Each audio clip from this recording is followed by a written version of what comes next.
이게 말이 돼? NASA 과학자가 경악한 그 순간부터 모든 것이 시작되었습니다. 조선왕조실록 속 숨겨진 과학력이 현대 천문학계를 완전히 뒤바꿔 놓았습니다. 30년간 서구 우월주의를 외치던 학자가 굴복한 충격적인 이유를 지금 공개합니다. 2024년 3월 15일 아침 7시 30분 미국 캘리포니아주 패서디나에 있는 나사 제트 추진연구소 JPL 마이클은 평소보다 일찍 연구실에 도착했어요. 손에는 김이 모락모락 나는 커피 한 잔을 들고 있었죠. 36세의 마이클은 NASA에서 일하는 천체역학 연구원이에요. 별들의 움직임을 계산하고 우주선이 어디로 가야 할지 정확한 길을 찾아주는 일을 하죠. 오늘은 특별한 날이었어요. 국제천문연맹에서 특별한 일을 부탁했거든요. 조선왕조실록에 적힌 500년 전 별 관측 기록을 확인해달라고? 마이클은 메일을 다시 읽어봤어요. 한국의 조선시대 기록을 현대과학으로 검증해달라는 요청이었죠. 처음엔 별로 대단하지 않은 일이라고 생각했어요. 옛날 기록이니까 당연히 부정확할 거라고 여겼거든요. 마이클은 컴퓨터 앞에 앉아서 나사의 특별한 프로그램을 켰어요. 호라이즌스라는 시스템이에요. 이 프로그램은 수백 년 전 별들의 위치를 정확히 계산해낼 수 있어요. 1437년 3월 11일. 신성이 나타났다는 기록이네. 마이클은 조선왕조실록에 적힌 별의 위치를 입력했어요. 그리고 현대 계산으로 그날 밤하늘을 재현해봤죠. 화면에 결과가 나타나는 순간 마이클의 눈이 커졌어요. 이게 말이 돼? 조선시대 기록과 현대 계산의 차이가 겨우 0.2도였어요. 이건 정말 놀라운 정확도였어요. 마이클은 당황스러웠어요. 망원경도 없던 500년 전에 어떻게 이런 정확한 관측이 가능했을까요? 계산을 다시 해봐야겠어. 마이클은 3번, 4번 계산을 반복했어요. 하지만 결과는 똑같았어요. 그 순간 마이클의 마음속에서 뭔가가 꿈틀거리기 시작했어요. 오후 2시 마이클은 수석연구원. 사라는 51세의 베테랑 연구원으로 마이클이 가장 믿고 따르는 선배였어요. 사라, 이것 좀 봐주세요.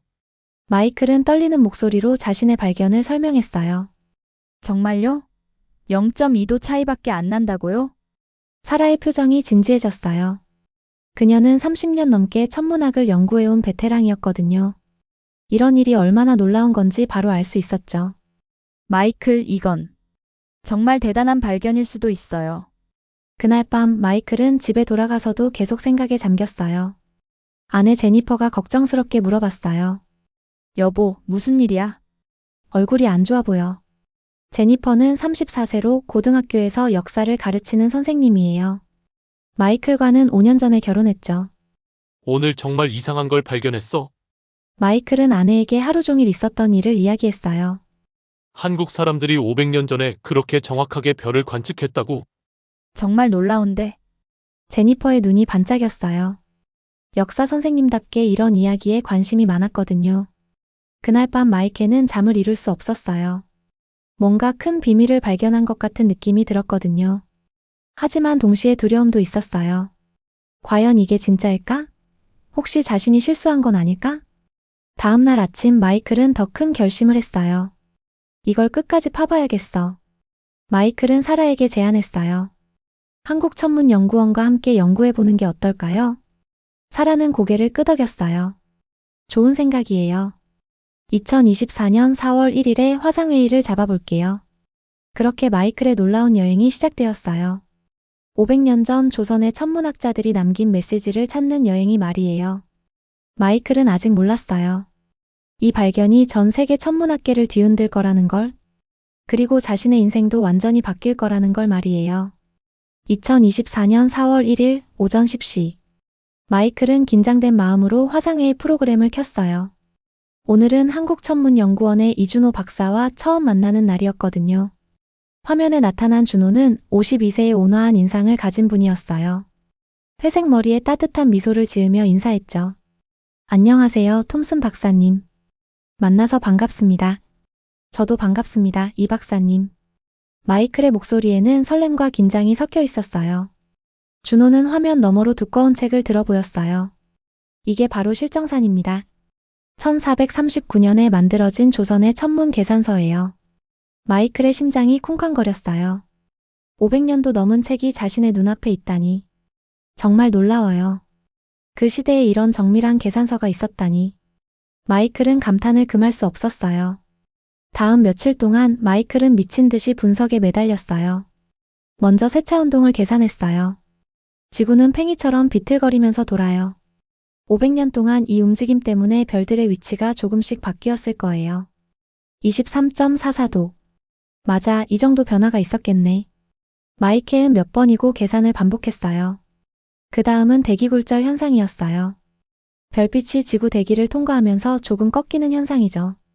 마이클은 조선시대 경복궁 천문대의 정확한 위치를 찾아서 계산했어요. 위도 37.58도, 해발 38m. 이 조건에서 대기굴절률은 마이클의 이마에 땀이 맺혔어요. 계산이 복잡했거든요. 4월 10일 마이클은 국립고궁박물관에서 보내준 간의 사진을 받았어요. 간이는 조선시대 천문 관측 도구예요. 사진을 자세히 보던 마이클의 눈이 커졌어요. 이 정밀도라면 6분각까지 측정이 가능해. 6분각은 0.1도예요. 생각보다 훨씬 정확한 측정이 가능했던 거죠. 마이클은 흥분을 감출 수 없었어요. 가슴이 뛰고 손이 떨렸어요. 4월 15일 밤 마이클은 집에서 마지막 계산을 하고 있었어요. 제니퍼가 커피를 가져다 주면서 물었어요. 여보, 결과가 어때? 마이클은 고개를 들어 아내를 바라봤어요. 그의 눈에는 믿을 수 없다는 표정이 가득했어요. 제니퍼, 이건 진짜야. 뭐가? 조선시대 기록이 정말 정확해. 현대 계산과 거의 똑같아. 제니퍼의 입이 벌어졌어요. 마이클은 컴퓨터 화면을 가리키며 계속 설명했어요. 47개의 일식 기록을 모두 확인해봤어. 그중 44개가 현대 계산과 1분 이내 차이밖에 안 나. 1분 이내라고? 응. 500년 전에 이런 정확도로 예측할 수 있었다는 게 믿어져? 그 순간 마이클의 마음속에서 뭔가가 툭 하고 터졌어요. 확신이었어요. 이건 단순한 우연이 아니었어요. 조선의 천문학자들은 정말로 놀라운 실력을 가지고 있었던 거예요. 다음 날 마이클은 사라에게 모든 결과를 보고했어요. 사라, 이제 확신해요. 이건 역사를 바꿀 발견이에요. 사라는 마이클의 보고서를 꼼꼼히 읽어봤어요. 그녀의 표정이 점점 진지해졌어요. 마이클, 이 결과를 발표하면 큰 논란이 일어날 거예요. 왜요? 서구 중심의 과학사 관점에 도전하는 내용이거든요. 반발이 만만치 않을 거예요. 마이클의 얼굴이 굳어졌어요.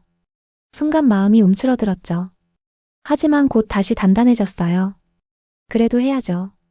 진실이니까요. 4월 22일 마이클은 국제천문학회 화상회의에서 발표할 준비를 했어요. 발표 자료를 마지막으로 점검하면서 마이클은 깊게 숨을 들이마셨어요. 이제 전 세계 천문학자들 앞에서 자신의 발견을 이야기할 시간이었어요. 과연 어떤 반응이 나올까요? 마이클의 가슴이 두근거렸어요. 설렘과 두려움이 동시에 밀려왔어요. 하지만 한 가지는 확실했어요. 자신이 찾은 진실을 포기할 수는 없다는 것. 500년 전 조선의 천문학자들이 남긴 놀라운 유산을 세상에 알려야 한다는 것. 마이클은 마우스를 클릭했어요. 이제 정말 시작이었어요. 2024년 4월 22일 오후 2시. 국제천문학회 화상회의가 시작되었어요. 화면에는 전 세계 50여 명의 천문학자들이 참석해 있었죠. 마이클은 긴장된 마음으로 발표를 시작했어요. 여러분, 조선왕조실록에 기록된 천문 관측의 정확도에 대해 말씀드리겠습니다. 마이클의 목소리는 떨리고 있었어요. 하지만 곧 안정을 찾았죠. 발표가 절반쯤 진행되었을 때였어요. 갑자기 한 남자가 화면을 켰어요. 58세쯤 되어 보이는 백인 남성이었어요. 회색 수염에 날카로운 눈빛을 가진 사람이었죠. 잠깐만요, 톰슨 박사. 그의 목소리는 차갑고 날카로웠어요.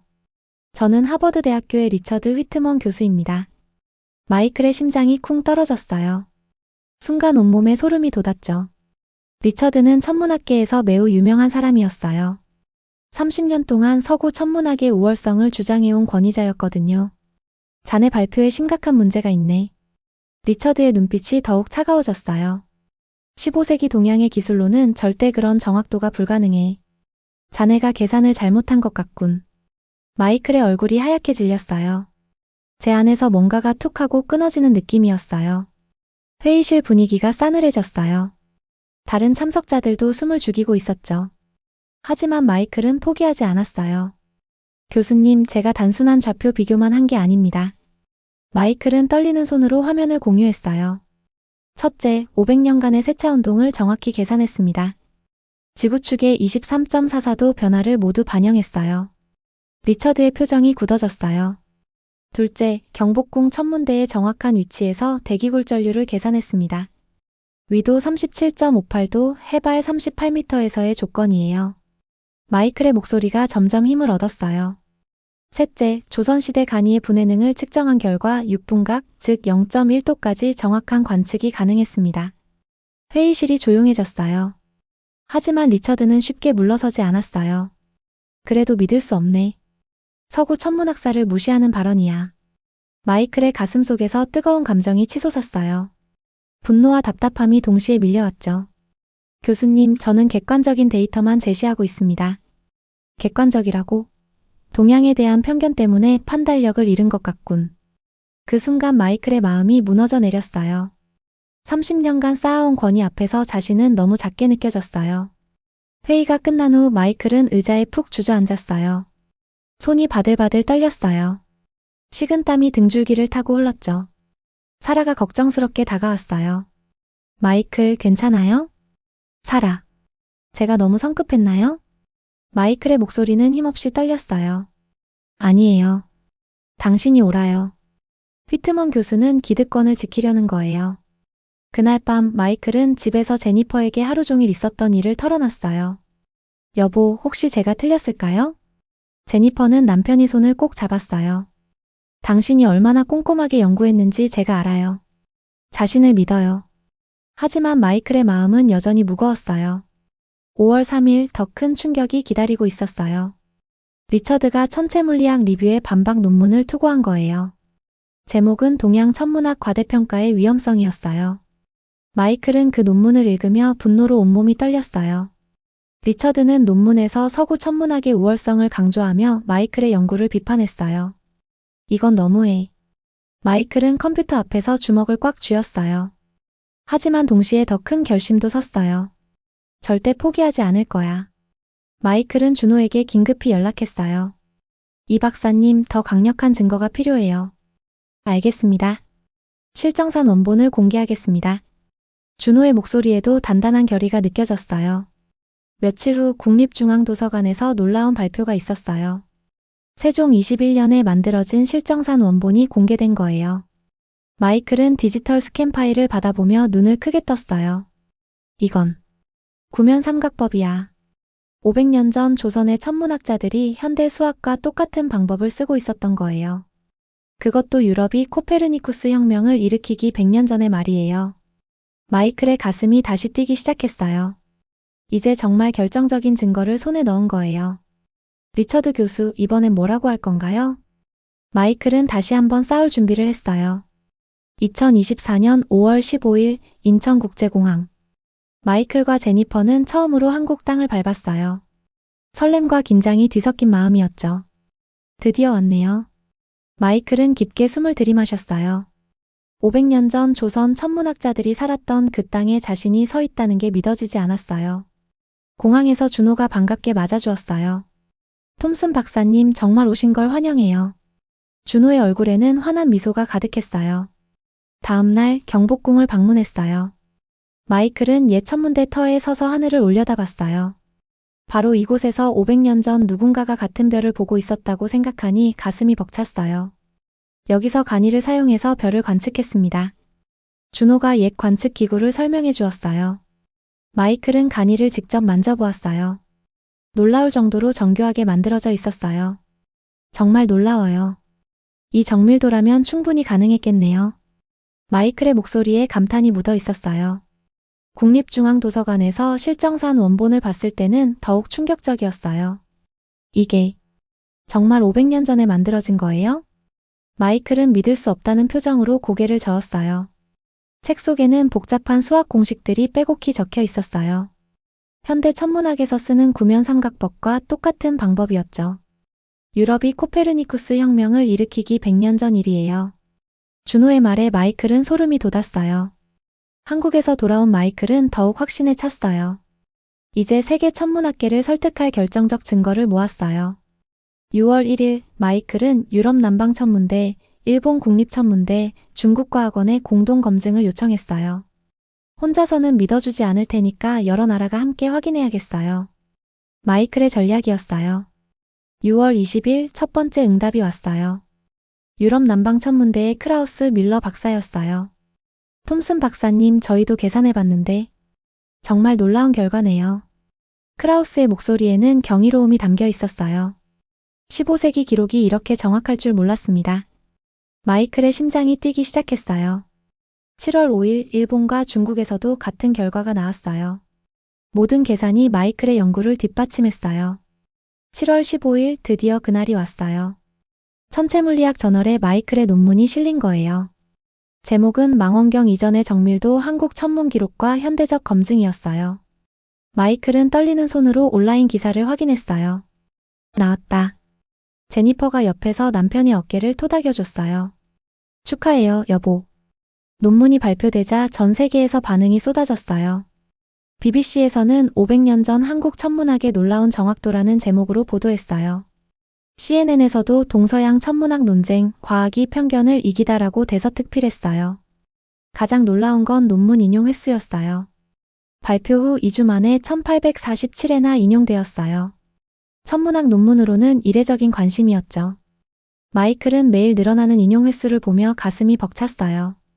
그리고 8월 3일 마이클이 기다리고 있던 순간이 왔어요. 국제천문학회에서 특별 세션이 열렸어요. 화면에 리처드가 나타났을 때 마이클의 심장이 쿵쾅거렸어요. 하지만 리처드의 표정은 전과 달랐어요. 굳은 얼굴이 아니라 부끄러운 표정이었어요. 여러분, 저는 공개적으로 사과하고 싶습니다. 회의실이 조용해졌어요. 톰슨 박사님, 제 편견이 과학적 진실을 가렸습니다. 리처드의 목소리는 떨리고 있었어요. 30년간 서구 천문학의 우월성만 주장해왔는데 그게 얼마나 잘못된 생각이었는지 깨달았습니다. 마이클은 감동으로 목이 메었어요. 당신의 연구는 제게 학문적 겸손함을 일깨워준 소중한 기회였습니다. 그 순간 마이클의 가슴 속에서 뜨거운 감정이 치솟았어요. 분노가 아니라 고마움이었어요. 회의가 끝난 후 마이클은 조용히 말했어요. 과학에는 동서양이 없어요. 500년 전 조선의 천문학자들과 지금의 우리는 같은 꿈을 꾸고 있어요.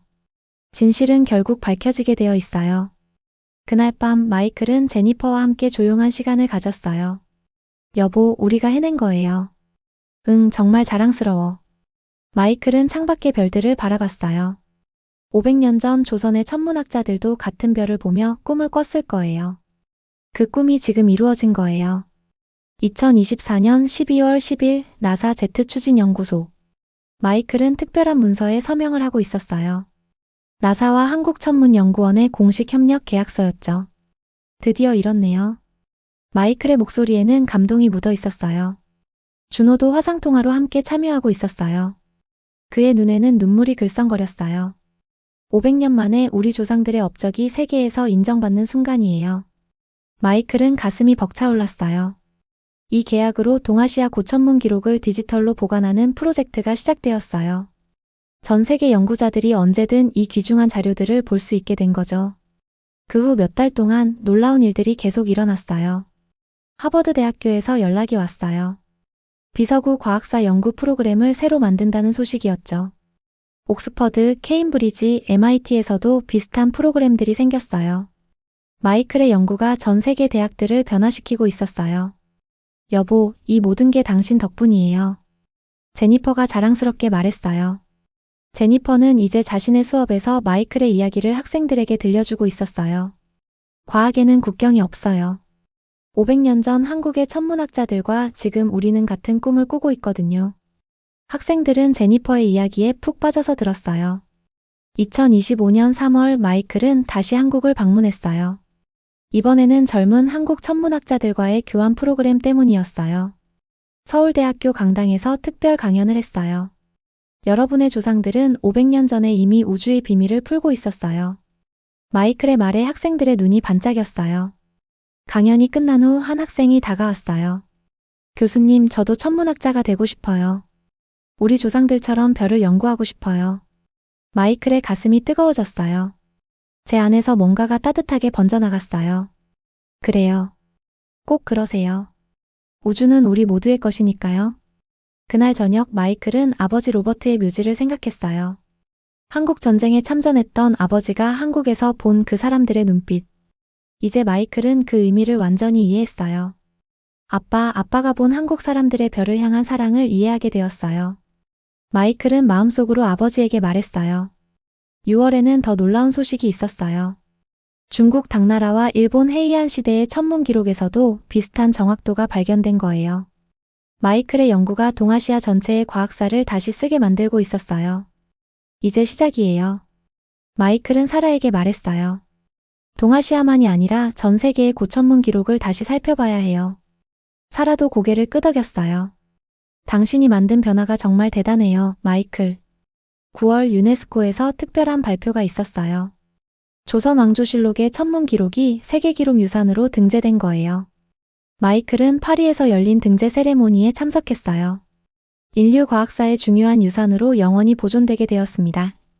유네스코 사무총장의 말에 마이클은 벅찬 감동을 느꼈어요. 그 순간 마이클은 깨달았어요. 자신이 한 일이 단순히 옛 기록을 확인하는 것이 아니었다는 걸, 편견의 벽을 허물고 과학의 진정한 가치를 보여준 것이라는 걸. 12월 말 마이클은 한 해를 돌아보며 일기를 썼어요. 올해는 정말 특별한 해였다. 500년 전 조선의 천문학자들과 만났고 그들의 꿈을 이어받았다. 과학은 혼자 하는 게 아니라는 걸 배웠다. 시간과 국경을 넘나들며 함께하는 거라는 걸. 그날 밤 마이클은 창밖의 별들을 바라봤어요. 저 별들을 500년 전에도 누군가가 보고 있었어요. 1000년 후에도 누군가가 보고 있을 거예요. 과학은 그렇게 이어지는 거예요. 제니퍼가 옆에 와서 남편이 어깨에 머리를 기댔어요. 여보, 올해 정말 고생 많았어요. 고생이 아니라 축복이었어요. 마이클은 아내의 손을 꼭 잡았어요. 우리가 해낸 일이 정말 의미 있는 일이었어요. 2025년이 시작되었어요. 마이클에게는 새로운 꿈이 생겼어요. 전 세계의 젊은 과학자들이 편견 없이 서로 협력하는 세상을 만드는 것. 과학으로 하나 된 세계를 만드는 것. 그 꿈을 향해 마이클의 새로운 여행이 시작되었어요. 오늘 이야기 어떻게 들으셨나요? 사연이 좋으셨다면 구독과 좋아요, 댓글 감상평 부탁드립니다. 지금까지 해외 감동사연 읽어드리는 감동 한 편이 다연이었습니다. 저는 또 다른 이야기로 다시 찾아오겠습니다. 영상 시청해주신 모든 분들 고맙고 항상 감사드립니다.